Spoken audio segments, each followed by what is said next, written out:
Hi, good day. Today is the 4th of May 2009, and here we are with the Forexserve weekly analysis. We saw last week concerns over a flu pandemic rocking the markets around the world. And then we saw the ECB's Mr. Trichet showing confidence in improving money markets. The Fed kept its target rate and asset purchases unchanged.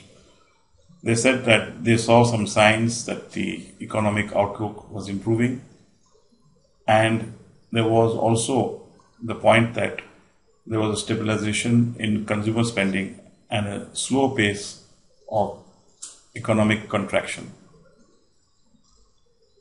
ECB also made some comments, and Mr. Stark mentioned that an alternative policy will be used when rates reach a floor. Chrysler filed for Chapter 11 bankruptcy, and the World Health Organization raised the alert for swine flu to 5. We saw the US consumer confidence jumping beyond expectations. We also saw the advanced first quarter GDP of the US dipping to 6.1% against an expectation of 4.7%. The Chicago PMI, of course, was much more than expected. And the BOJ said that the Japanese economy contracted by 3.1% in 2009. The Royal Bank of New Zealand cut rates by 0.25% to 2.5%. And the Eurozone jobless rate hit a high unseen since 2005. It rose to 8.9% in March. Well, in the markets, the dollar experienced losses across the G10, which is quite consistent with the general trend of heightened risk appetite.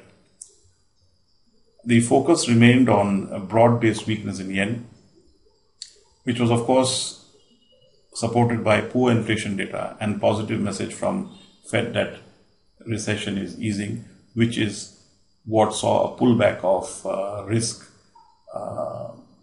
related purchases of earlier. Of course, the pound surged against the dollar, and positive equity markets helped the Australian dollar and oil prices.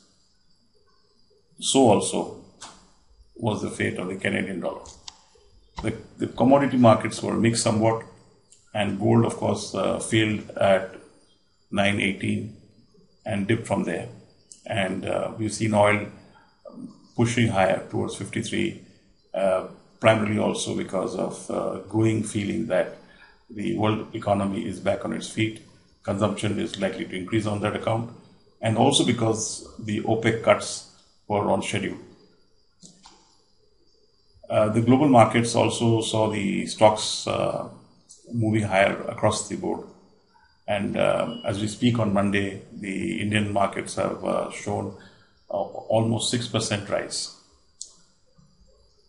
So for the week ahead, we will see a lot of new data which will show that the world economy is possibly limping out of a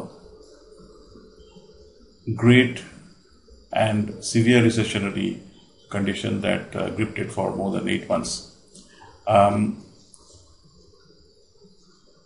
Of importance would be the testimony that Mr. Bernanke would give to the Joint Economic Committee.